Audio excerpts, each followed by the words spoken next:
Do you want to come sit with me?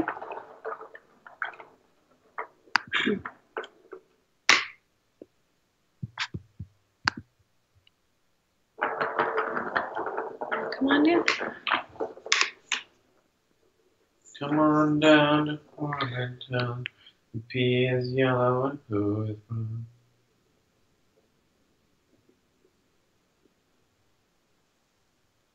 My love. I mean, they're literally going to put us on camera any second now. It's all you. Oh, why is the lighting not as good as yesterday?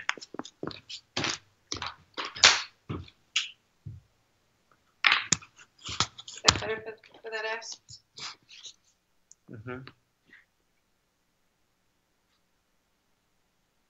How's my hair? The sound up. That's great. Yeah, it sounds very soft. Look how bad my roots are. Look at my roots now. Look at the line. You can see it here.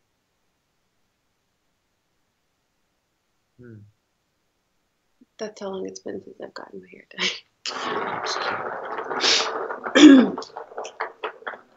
I really hope Bagel keeps playing with this toy.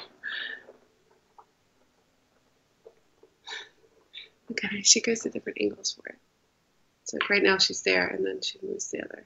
She lays down and she does the upside down one.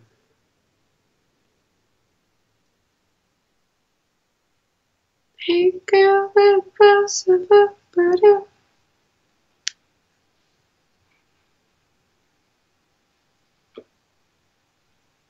Did you enjoy playing games? I did. It was very charming. It's cool looking. I love stuff that looks like that. Yeah. Me too. Okay, guys, 1 minute.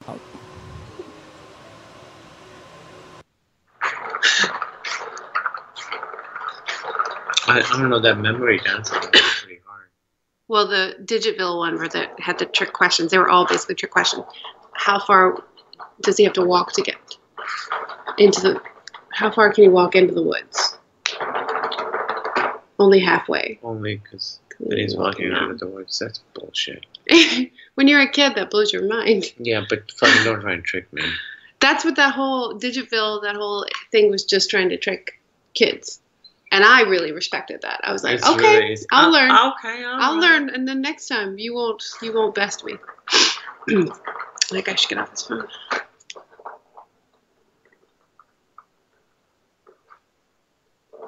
This is a good angle. Just like to be like Who's that this. better? Okay. Shall we put it on that Famicom thing? Too late. Hi. Hello. So what did you guys think of the film?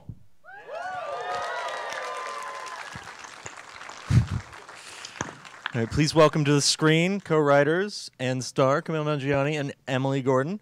If you have any questions, just make your way down to the side of the theater and we'll take them one by one. Make them really good because this is going out to draft houses all across the country. But I'd like to kick things off for each of you. Camille, do you remember where you were and what you were doing when you realized you landed the role of Camille Nanjiani? Yeah, I was watching an episode of Doctor Who, and I just got the best call of my life.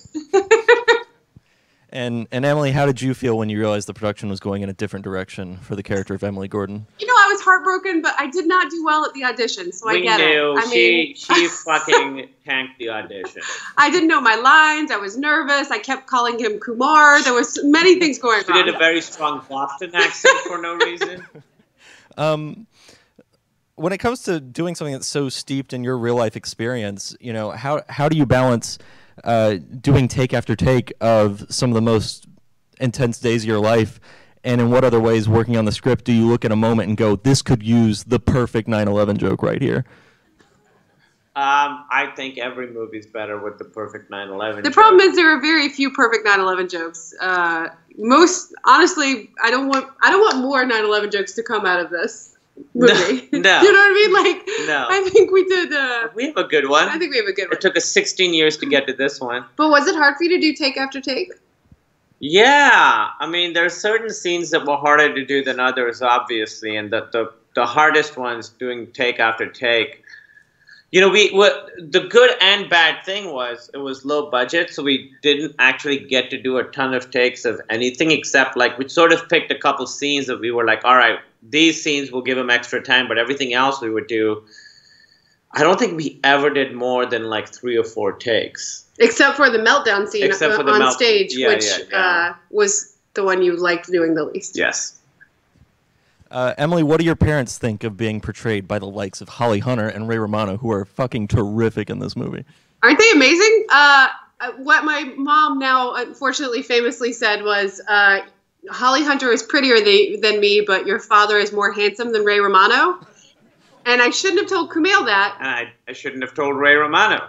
But all of that happens, and he brings it up probably every day that I have talked to him. When people ask him, like, how did you approach the character? He says, I imagine how Emily's dad would do it, but uglier. All right, we're going to go ahead and turn this to the crowd. So, sir, what is your question? Hi, guys. Loved the movie. I just wanted to ask, what was the first moment that you realized that your story was good movie material and that you decided to go for that? I would say day 2 of the coma. And as soon as I woke up, he was like, guess what we're doing? I have an outline. I have a beat sheet. I mean, it would be way more cinematic if we had actually had like a moment where we were like, this should be a movie, but it really wasn't that at all. It was like anything else we do, like getting married or anything else for us, it was a series of conversations. We're a bit distracted because there is a cricket in our house that's kind of crawling around, but we're going to just act like it's not there. Right? It's fucking terrifying. Why is it not jumping? We just had like a series of conversations about it, and I was a little bit more reluctant at first. But then when Judd Apatow gets involved, and it's like, obviously this is the movie you guys should write, then you say yes, sir, and you get to work. So that is what we did. Stop looking at the cricket. Look at these nice people. All right. Next question from a real human, non-cricket person. I am actually a cricket. Do you guys say hi to our cat? I'm going to grab our cat. Yeah, while you ask the question, we're going to get our cat, who's playing So this with a toy. one's sort of food related. Kumail, I saw or I listened to your podcast with the Sporkful pretty recently, and so I was wondering if you talked about how Pakistani food influenced your life when you were young. Did you sort of bring that into your life currently, and did you bring that on the set? Did I bring what? Pakistani food, that influence of how much important it was to you as a kid, did you bring that into your life as an adult and also onto the set? Yeah, I mean, I think it's the best food in the world. And, when they actually went to a restaurant and got a bunch of Pakistani food, and they had me try food from a bunch of different restaurants, and I picked, like, the restaurants that felt the most authentic, and we picked the dishes that felt the most authentic, because we knew that while we were shooting these scenes, we would be eating a lot of this food. But it's also true that the thing that I'm Southern, and the thing that Southern people and Pakistani people have in common is that we all sit around and eat food all the time. And if you say you're not hungry, you get a plate.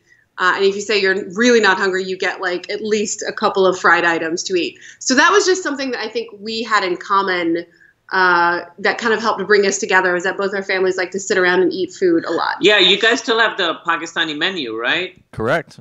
Yeah, it's fucking awesome. They did a great job. All right, next question. Hey guys, thanks for doing this. The movie was great. I was just curious, how much of it was true to life and how much was added in for a more dramatic effect? We've worked out the numbers. Well, I would say in real life, Emily never went into a coma.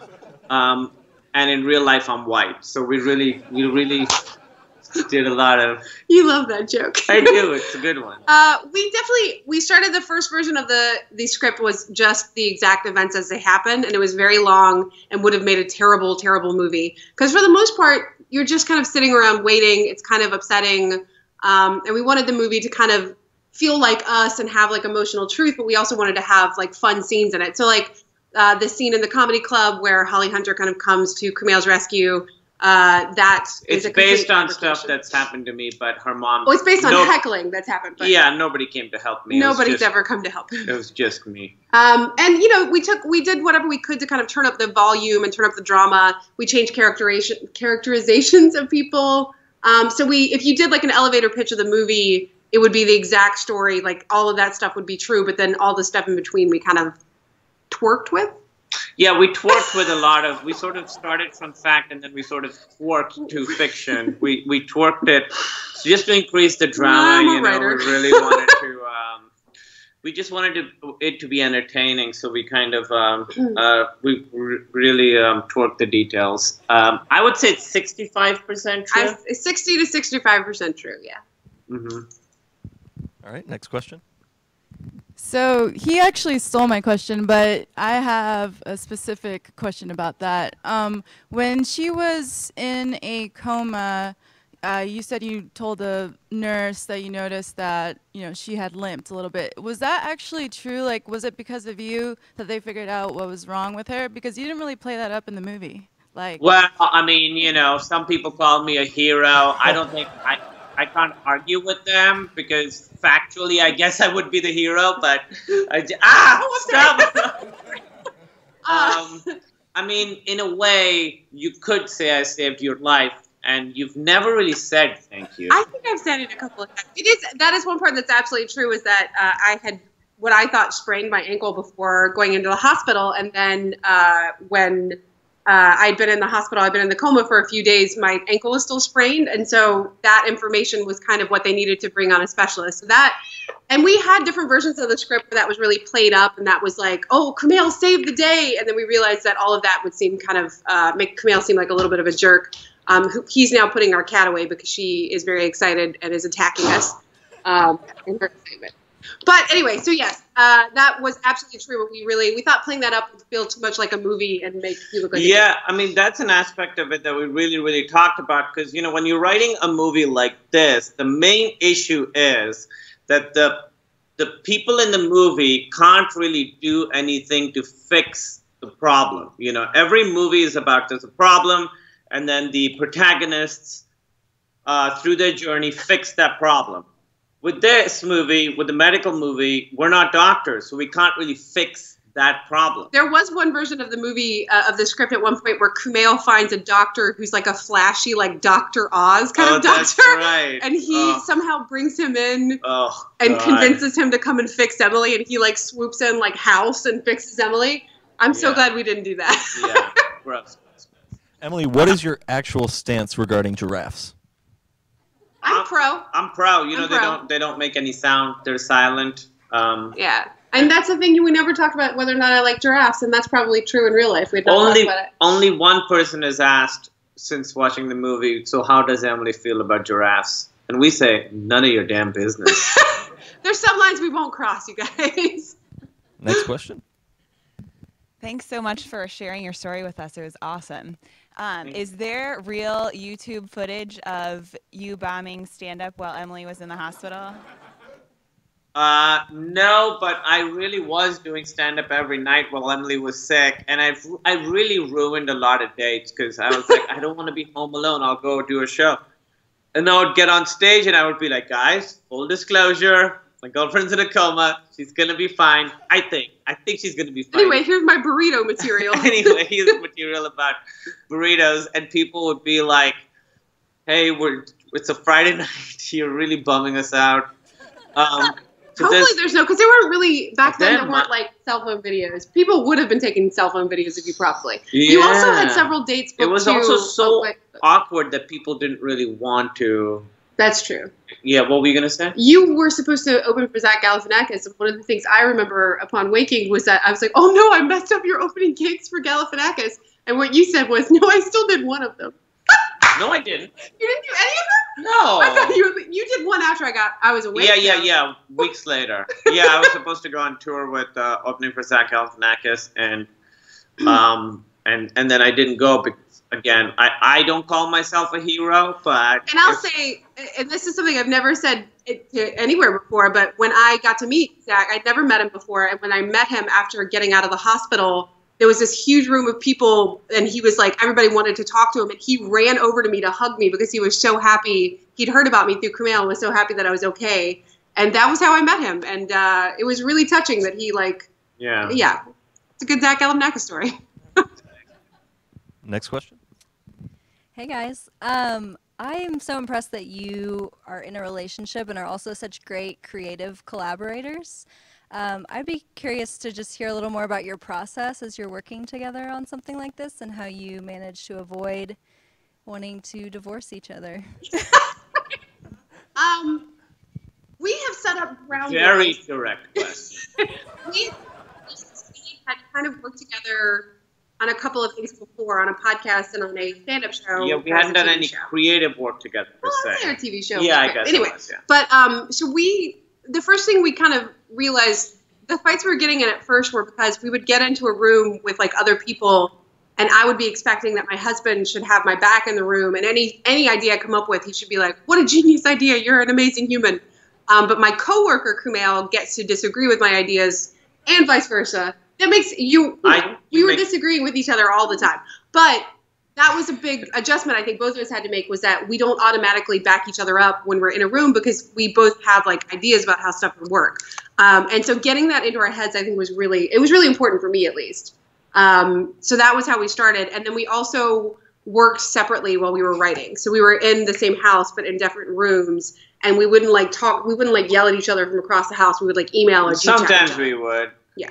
Also, we set up this rule because it's, when you live with someone who you're working with, it can be very easy for your professional and personal lives to bleed into each other. So we set up a rule that, like, if we're going to talk about work, we have to get permission. So I'd have to be like, hey, can we talk about work? And the other person has to give you permission, and vice versa. So that actually was huge. And don't talk about work in bed. Don't talk about work in bed. All right, next question. Hi guys, I just have two quick questions. So one, Kumail, where did you get your glasses? They're really nice. Oh my God. I was going to be like, you're only allowed one question, but... Now you get a billion. I'm currently glasses shopping, and it's kind of what I'm looking for. It's great. I know it's tough. I just went to like my local optometrist. But look, we can and tell he what the brand is. Well, I've never heard of the brand. Barton Pereira. Thanks, Emily. It's great. Obviously. And then just a quick question. What video games are you guys playing right now? We just finished What Remains of Edith Finch. Have you played that one? I haven't, no. It is amazing. What is it on? It's very sad. I did cry at the end. Yeah, it's very moving. It's one of those, it'll probably take you like 2 or 3 hours to beat it. It's on PS4, and it just came on Xbox One and Steam. But it's just really, really, it's really sweet, It's right? really lovely. And I just got a game called The End Is Nigh by Edmund Macmillan, who made Super Meat Boy and Binding of Isaac, and I haven't started it yet, but that's going to be my next game, I think. Yeah. Hey, so at the end of the film, we see Kumail's parents drive off and his mom not wanting to speak with him. But how has your relationship with Kumail's parents and family evolved since all of that happened? Very quickly and wonderfully. I don't know if you saw, but in the photos in the credits, there's a photo from our Pakistani wedding that we had. In real life, we got married 3 months after the events of this movie. We again put that in the script at some point, but it felt too made up and ridiculous, and people told us to take it out. So we did. So we got married 3 months after this, and then 2 weeks after that courthouse ceremony, we went and met Kumail's family as his wife, and they threw us a gorgeous Pakistani wedding as like a way to welcome me. So yeah, we sort of just got married on our own, and it wasn't a secret. We told our parents, and so when we went to visit my parents a couple of weeks later, it was sort of like, hey, it's all done. She's my wife. So if you still want to have a relationship with me, you kind of have to accept her. And they did, and they were always. They understood that obviously it wasn't Emily's fault. They blamed me. They didn't blame Emily. And so they went out of their way to be extra nice to Emily because they understood that it was just as awkward for her as it was for them. And also it's been 10 years since the events of the movie. 10 years, and as Holly Hunter would say, lots of fucked up dinners, but they weren't really that fucked up. I just like that line a lot. Although sometimes you'll see like me and my parents fighting in Urdu and you're just sitting there quietly. Not knowing what's going on, but knowing it's bad. I love your Adventure Time character, Prismo, by the way. Thank you. One more question? Kumail, I was curious, did you really have a cigar box full of portraits of Pakistani women? If so, how many, and did you really light them on fire? No, they were all, in the movie, our parents, the fire thing was like, it was improvised. Just a dumb joke. Yeah, it was just a dumb joke. Yeah. We in real life, my parents didn't live in the same city, so it was all like emails. Like it wasn't actual physical pictures. So I would get these like sort of biodatas. They call them biodatas. They call resumes biodata. So I'd get these biodatas and pictures over email. And I actually found a couple of them recently, just sort of going through my email, and it was weird because I saw that it was while Emily and I were dating, I was getting these, and gorgeous women also. Gorgeous women. Yeah. They got more gorgeous as I kept saying no. And so, yeah, and I just felt bad because I was sort of hiding Emily from them and hiding these emails from Emily, and it just made me feel bad seeing those old emails. Because I wasn't saying to my parents, I won't do it. I just was like sort of playing it off. I was like making stupid jokes and stuff, which was really uncool. All right, well, don't leave us hanging. What is the status of that cricket right now in your living room? Oh my God, we forgot about it. Now it's gone. It's probably in our bed. Probably in our bed. It's gonna murder us in the middle of the night. It's crawl into my mouth while I'm asleep. It's fine. Well, for the last Q&A that they will ever have in their lives, let's give it up one more time for Emily Gordon and Kumail Nanjiani. Thank you. Thanks for Bye. Bye. Bye. What a joke.